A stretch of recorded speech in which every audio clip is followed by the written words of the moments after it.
Assembly हल्का बडगाम है, उसमें सोयबुक के हैं और नस्लापुरा से हैं और गतपोरा के हैं। तो हमने इनको सबको वेलकम किया है। मेरे साथ मेरे प्रोविंशियल प्रेसिडेंट साहब हैं, हमारे परवेज साहब हैं, तो ये फयाज साहब हैं, रजब साहब हैं, ये सब आए हैं यहाँ।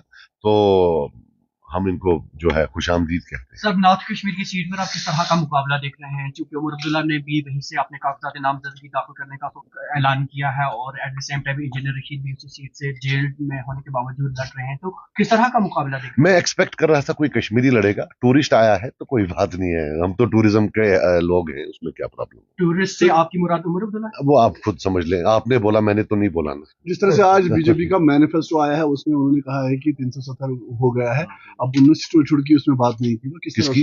जो बीजेपी का मैनिफेस्टो। नहीं, स्टेटहुड जो है किसी भी हालत में, मतलब this is something which is the corner stone of our ideology that we will have to get our statehood back.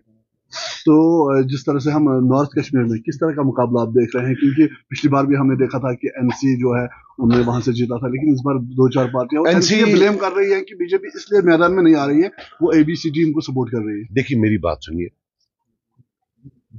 मैं इसके बारे में एक प्रेस कॉन्फ्रेंस देने वाला हूं।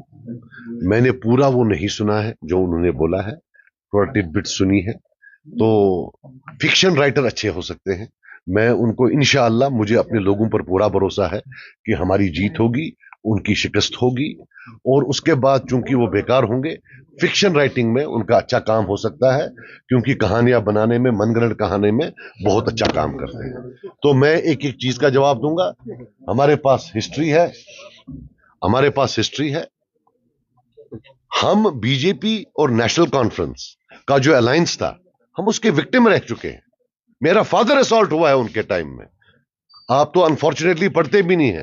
तब इनका शिवसेना इनका अलायंस पार्टनर होता था। एक कालका जी महाराज हुआ करता था महाराष्ट्र का, जड सिक्योरिटी दी थी फारूक अब्दुल्ला ने उसको। तो 72 साल के अब्दुल गनी लोन को घसीट के उसने बाहर निकाला था, मारा था जम्मू में, हमने देखा है इनका। उसके बाद पोटा उस टाइम में लाया है इन्होंने।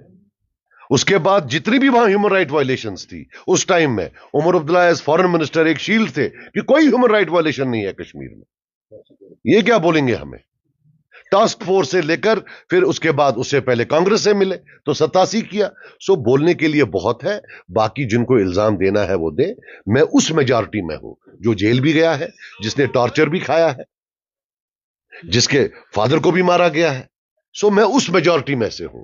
ये वो माइनॉरिटी में है जिनने लोगों को जेल भेजा, ये उस माइनॉरिटी में है जिनने लोगों पर पीएसए लगाया, ये उस माइनॉरिटी में है जिन्होंने गोलियां चलवाई और आज हर गांव में एक मरगुजार है।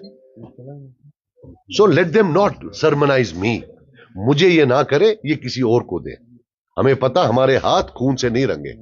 We don't have blood at our hands and I thank my Allah for that. Sir, BJP के कौमी जनरल सेक्रेटरी का सज्जाद लोन साहब के साथ मुलाकात करना और साथ ही अल्ताफ बुखारी के साथ मुलाकात करने से ये बात साबित होती है कि पीसीबी बी टीम बीजेपी की है, ये इल्जाम है उमर अब्दुल्ला का। देखो, मेरी आप बात सुनो, अगर मैं उसे मिला हूं तो ठीक है। बाकी देखो यार, मैं आज भी एफआईआर लॉन्च कर सकता हूं कि कोई मेरी गाड़ी दिखा रहा है, मेरी गाड़ी कहां है, मैं देखना चाहता हूं, but I don't want to, because ये छोटी बात है। मैं अगर गुस्सा हूं कहीं, आप मुझे मिले अभी, तो बातचीत हो गई, क्या हो गया तय। बाकी मैंने भी सुना है कि अभी 10 दिन पहले उमर अब्दुल्ला साहब अमित शाह साहब से मिले, ये मैंने भी सुना। और मैंने सुना कि उनने पांव पड़े हैं उनके कि हमें क्रिकेट स्कैम में आप जो है छोड़ दें, तो वो उसका जवाब दे दें। मैंने ये भी सुना है कि इससे पहले फारूक अब्दुल्ला साहब गए थे कि भाई आप हमको साथ ले लो। क्यों आप ये समझते हैं, जो इंटरव्यू फारूक अब्दुल्ला साहब ने इंडिया टुडे को दिया, जिसमें लिटरली उनने भीख मांगी, कहते हैं वो भीख तब मांगी जब पहले वो वहां गए थे, वहां भी भीख मांगी थी, उनने बोला था आप टीवी पर जाओ। वो इसका जवाब दें। मेरे से ही क्यों जवाब पूछते हो? आप उनसे जवाब पूछो।